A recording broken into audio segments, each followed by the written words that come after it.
Hello दोस्तों, कैसे हैं आप लोग। दोस्तों आज मैं फिर लाया हूँ कुछ इंटरेस्टिंग क्वेश्चंस जो कंफ्यूजिंग हैं।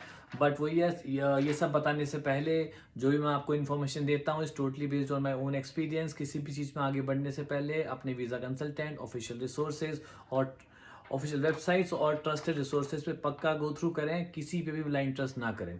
ओके दोस्तों, तो आज का वीडियो सबसे पहले मैं शुरू करता हूँ। जैसे जब मैंने सब कुछ स्टार्ट किया था तो मुझे लगता था कि यार एक यूके वीज़ा के लिए आप कितने क्वेश्चंस बना लोगे, कितने वीडियोस बना लोगे, क्योंकि क्या है यहाँ से आपने यहाँ से अप्लाई किया और केवल वीज़ा अप्रूवल तक का ही तो काम है।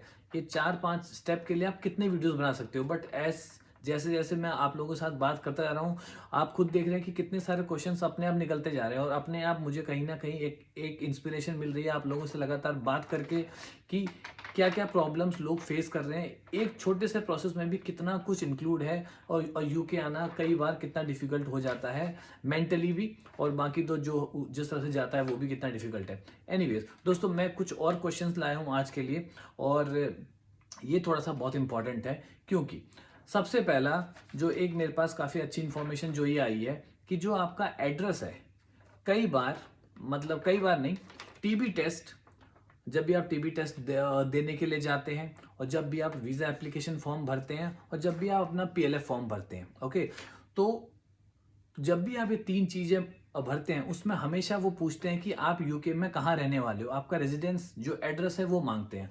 तो दोस्तों सबसे पहले वन बाय वन मैं एक्सप्लेन करता हूँ। तो जहाँ पे टीबी टेस्ट है, जहाँ पे आप टीबी टेस्ट करने के लिए जाते हो तो और जो फॉर्म देते हैं आपको, तो उसमें आपको एक रफली लिखना होता है कि अगर कहीं सिटी, अगर आपकी कुछ है जो आपको पता है कि किस सिटी में जाके आप जॉब करने वाले हो, आप उस सिटी को मेंशन कर दो। वैसे वो भी इंपॉर्टेंट नहीं है। जो टीबी टेस्ट में जो आपको दिया जाता है जिसमें एड्रेस फिल करने के लिए होता है, वो बस एक ऑप्शनल फील्ड है। उसका आपके वीज़ा एप्लीकेशन से कहीं कहीं तक कोई मतलब नहीं है। तो उसको पक्का आप ध्यान रखें, क्योंकि टीबी टेस्ट का रोल केवल ये बताने के लिए है कि आपको कहीं वो सिम्टम्स या टीबी है तो नहीं। ओके, और उसकी 6 मंथ्स की वैलिडिटी होती है। ओके, और बस वो सिर्फ एक क्वालिफाइंग है, वो चाहिए होता है यूके में एंट्री करने के लिए। ठीक है, तो वो इसलिए आपको वीज़ा एप्लीकेशन के साथ आपको जमा करना होता है। तो वहाँ पे एड्रेस की कोई रिक्वायरमेंट नहीं है। दूसरा आता है जब भी आप वीज़ा फॉर्म भरते हैं। ओके, तो जब भी आप वीज़ा एप्लीकेशन फॉर्म भरते हैं वहाँ पे भी वो पूछता है कि आपको पता है कि आप यूके में कहाँ रहने वाले हो। और अगर, तो उसमें आपको हमेशा नो भरना है। और वैसे भी आपके पास कोई एड्रेस है नहीं, मैक्सिमम टाइम पे नहीं होता है। तो जब आपके पास एड्रेस है ही नहीं तो आप भरोगे क्या, तो इसलिए आप उसको ब्लैंक छोड़ सकते हो और उसका आपकी एप्लीकेशन के एक्सेप्ट से या रिजेक्शन से दूर दूर तक कोई मतलब नहीं है। तो ये पक्का आप ध्यान रखें कि दोस्तों, कि उस पर भी एड्रेस की कोई वैल्यू नहीं है और कुछ भी वो मैंडेटरी एक तरीके से नहीं है, क्योंकि उस टाइम तक आपको पता नहीं होता कि आप यूके में कहाँ रहने वाले हो। इसलिए उस एड्रेस की भी कोई वैल्यू नहीं है, यूके का जो एड्रेस है। ओके, जो इंडिया की डिटेल्स हैं वो तो आपको देनी पड़ेंगी, बट जो यूके की एड्रेस डिटेल्स है उसको आप स्किप भी कर सकते हो, उसका कोई इतना इंपॉर्टेंस नहीं है। उसके बाद आता है आपका पीएलएफ फॉर्म। पीएलएफ फॉर्म जिन लोगों को नहीं पता उनको मैं एक बार ये भी एक्सप्लेन कर देता हूँ कि पीएलएफ फॉर्म होता है पैसेंजर लोकेटर फॉर्म। ओके, तो जब भी आप यूके जाने वाले होते हो ये फॉर्म आपको विद इन 48 आवर्स, आपकी ट्रेवल यूके में एंट्री करने से पहले 48 आवर्स पहले आपको भरना होता है। ओके, तो 48 मत 2 दिन मैं वो कभी भी भर सकते हो, बट 48 आवर्स से पहले नहीं, 2 दिन के बीच बीच आपको भरना है। ओके, तो 48 आवर्स में आपको वो भरना होता है और वहाँ पे, और वो फ्री ऑफ कॉस्ट होता है, उसमें कोई चार्ज नहीं है। बट उसमें कुछ बेसिक डिटेल्स होती हैं, आपकी डिटेल्स होंगी, पासपोर्ट वगैरह जो भी कुछ डिटेल्स होंगी, प्लस उसमें होता है एड्रेस। तो दोस्तों मुझे जहाँ तक लगता है वो एड्रेस कहीं ना कहीं एक मैंडेटरी है। ओके, उसका रिक्वायरमेंट क्यों है, देखो आप यूके आ रहे हो, अब आपको यूके आने में एक ही दिन बचा हुआ है और आप यूके एंट्री करने वाले हो, तो यूके ये मान के चलता है या होम ऑफिस मान के चलता है कि अब तो आपको पता होगा कि आप कहाँ रहने वाले हो। होटल्स में रहोगे, बीएनबी में रहोगे, हॉस्टल में रहोगे, या किसी एम्प्लॉयर के शेयर्ड एम्प्लॉयर के एकोमोडेशन में रहोगे, कहीं तो रहोगे, किसी फ्रेंड्स के वहाँ रहोगे, कोई रिलेटिव के वहाँ रहोगे। मतलब यूके में आप एंट्री करने वाले हो, अब तक तो आपने ये तो प्लान कर लिया होगा कि आप कहाँ रहोगे। तो इसीलिए वो एड्रेस मैंडेटरी होता है ताकि वो आपको लोकेट कर पाए। इसीलिए चाहे आप जहां भी रह रहे हो, वेरीफाई फिर भी नहीं करते हैं वो लोग, बट जहां भी आप रहने वाले हो वो तो ऑब्वियसली आपको पता ही होगा कि कैसे, कि आप यूके में जाके कहाँ रहोगे फर्स्ट डे। ओके उसके बाद तो फिर जो भी आप डिसाइड करोगे एकोमोडेशन ढूंढोगे वो सब आप पे है। बट दैट्स टोटली कि उनको ये एक बहुत ऑब्वियस थिंग है कि अब तो आपको पता होगा, क्योंकि यूके में एंट्री आप करने वाले हो तो आपको पता तो होगा ही आप कहाँ रहने वाले हो। तो इसीलिए वो फील्ड मैंडेटरी होती है और वहाँ भरना आपको बहुत जरूरी है। इस चीज़ का पक्का ध्यान रखें। तो बाकी दो में कोई इंपॉर्टेंस नहीं है उसकी, बट पीएलएफ फॉर्म में इंपॉर्टेंस है और वो आपको जरूर भरना है। और गलत भरने से मुझे तो ऐसा लगा नहीं, कहीं चेकिंग करते हैं, बट फिर भी गलत चीज़ों से बचें, वही सबसे ज़्यादा अच्छा है। ओके फिर अब इसी के साथ एक क्वेश्चन आता है कि सर जब आप यूके आते हैं, जैसे मेरा जो एम्प्लॉयर था उसने पहले से ही सब कुछ अरेंज कर रखा था, घर वगैरह सब कुछ पूरा फर्निश्ड घर करके मुझे दे दिया था उसने। बट और कई बार होता है जिस कंपनी से आप आते हो, अगर बहुत बड़ी कंपनी है तो वो आपको होटल्स में रूम देते हैं। किसी होटल्स में 1 हफ्ते के लिए दे देते हैं, 2 दिन के लिए दे देते हैं, ताकि आप अपना जो रूम है वो ढूंढ पाए। जैसे मुझे अब मेरी भी एक से बात हो रही थी, तो वो लंदन में उन्होंने रिसेंटली शिफ्ट किया है और कंपनी ने उन्हें 7 दिन का अकोमोडेशन दिया है। लेकिन वो अभी भी लंदन में घर ढूंढ रही है और करीबन उसको 1500-1600 पाउंड के अराउंड उसका बजट है। बट उसको काफ़ी महंगे घर मिल रहे हैं, क्योंकि living in London is very costly thing. Okay तो वहाँ थोड़ा सा कॉस्टली भी है। और तो इसीलिए जो ये प्लानिंग है आप पक्का करें। ओके अगर कंपनी आपको प्रोवाइड कर रही है 2 दिन का या 5 दिन का जो भी है, उस हिसाब से आप अपने एकोमोडेशन को ढूंढें। ओके और वही एड्रेस फिर आपका पीएलएफ में जाएगा। बट अब कई बार ये होता है कि कंपनी तो कहती है अब आप आ गए हो, हमारी कोई गारंटी नहीं है, आपको जहाँ रहना है वहाँ रहो। उस केस में अब आपके पास 2 केस हैं, या तो आपके पास बहुत पैसा है या फिर आपके पास एक नॉर्मल काइंड, आप नहीं उतना खर्च कर सकते हो होटल्स में 5 दिन के लिए 6 दिन के लिए। अब देखो जब पैसा है तो आप तो कहीं भी रह सकते हो।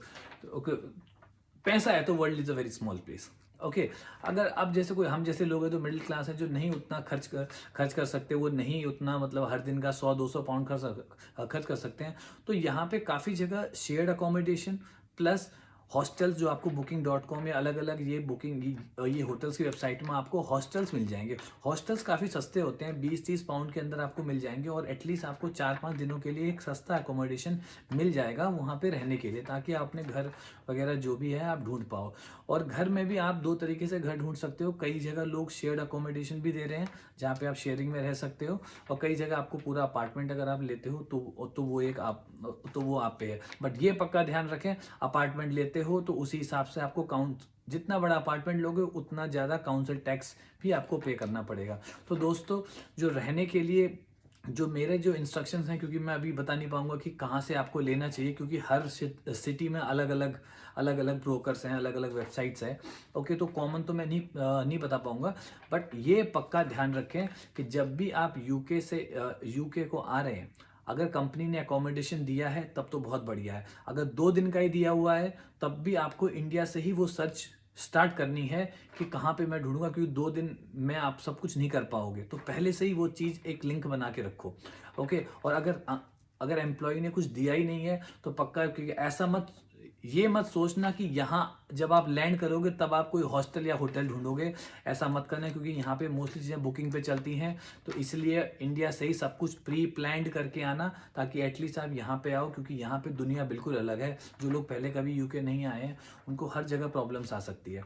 ओके तो इसीलिए सब कुछ सबसे पहला ढूंढना है कि कहाँ पे आप रहने वाले हो, वहाँ जाएं, अपना सामान सब कुछ सेट करें। उसके बाद थोड़ा सिटी एक्सप्लोर करें, क्या क्या रूल नियम कानून जितने भी चल रहे हैं उसको देखें, और उसके बाद आप अपने जो एकोमोडेशन है उसको फाइनल करें। बट दोस्तों ये पक्का ध्यान रखें एकोमोडेशन के लिए, क्योंकि जब आप यहाँ पे आते हैं, अगर आपके फ्रेंड्स नहीं है, फैमिली नहीं है साथ में, तो बहुत प्रॉब्लम होगी। ओके तो ये पक्का ध्यान रखें दोस्तों।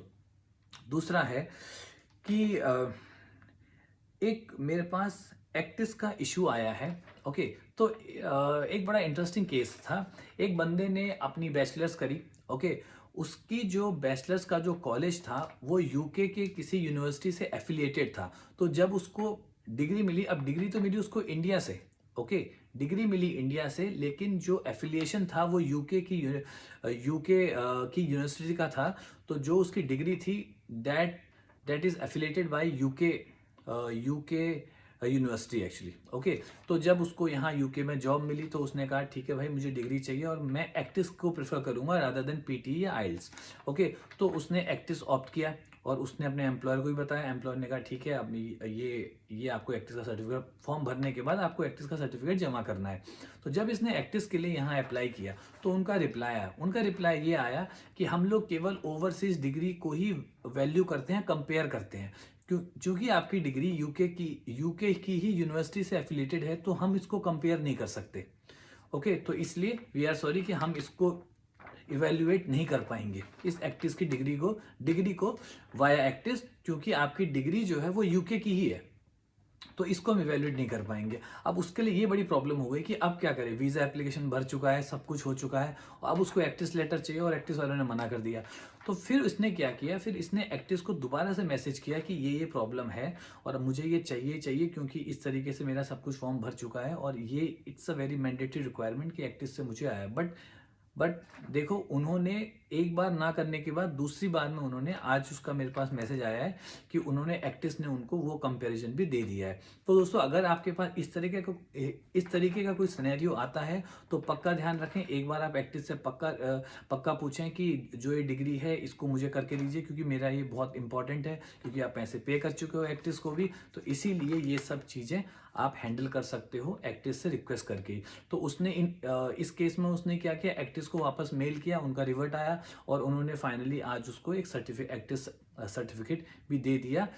इवन दो वो लोग नहीं करते हैं कंपेयर, बट फिर भी उन्होंने दे दिया। ओके, तो ये एक बहुत बढ़िया चीज़ हुई है। तो ये मुझे एक इन्फॉर्मेशन बहुत ज़्यादा सही लगी है, जो मुझे लगा कि मैं आपको पहुंचाता हूं, क्योंकि कई बार आपकी डिग्री, जो कॉलेज है वो यूके की किसी यूनिवर्सिटी से एफिलेटेड है और वो डिग्री जो है वो यूके की ही डिग्री है, उस केस में आपको एक्टिस आप इस तरीके से ले सकते हो। ओके, दूसरा इशू दोस्तों, ये एक मुझे अभी कल मेरी वाइफ ने मुझे बताया कि जब आप एयरपोर्ट पे जाते हैं, ओके, जब यूके के लिए आप आ रहे हैं, और आज के टाइम में सबसे इंपॉर्टेंट चीज़ है आपका वैक्सीन सर्टिफिकेट। ओके, तो वैक्सीन सर्टिफिकेट आपके साथ होने के साथ साथ आपको ये भी ध्यान रखना है कि जब भी आप उस सर्टिफिकेट को प्रिंट आउट निकालें, बट प्रिंट आउट निकालने से पहले कोविन वेबसाइट में जाके अपना पासपोर्ट फॉर इंटरनेशनल ट्रैवल और अपना पासपोर्ट पक्का अपडेट करें, ताकि जो आपका जो सर्टिफिकेट आपका आएगा उसमें आपका पासपोर्ट नंबर अपडेट होना चाहिए, क्योंकि वो वहाँ पे जो एयरलाइन पॉलिसी है वो वहीं पे आपको रोक लेगी। तो पक्का ध्यान रखें कि जब भी आप कोविन के लिए, जब भी आप यूके में ट्रैवल करने के लिए आप आ रहे हैं, हमेशा जब भी आप प्रिंट आउट निकालें कोविन ऐप से, अपना पासपोर्ट डिटेल्स पहले अपडेट करें, इंटरनेशनल ट्रैवल के लिए अपडेट करें, उसके बाद ही आप उसको प्रिंट आउट निकालें, वहाँ आपका पासपोर्ट नंबर मेंशन होगा, तब जाके वो एप्लीकेबल होगा इंटरनेशनल ट्रैवल के लिए। तो ये पक्का ध्यान रखें। बस एक छोटा सा क्वेश्चन और है, एक बंदे ने मुझसे पूछा है कि सर, क्या मुझे यूके का वीज़ा अप्लाई करना है, क्या प्रायोरिटी सर्विस एप्लीकेबल अभी भी अवेलेबल है, इस टाइम पे चल रही है, ये बंद तो नहीं हो गई है? दोस्तों, ऐसा कुछ नहीं है।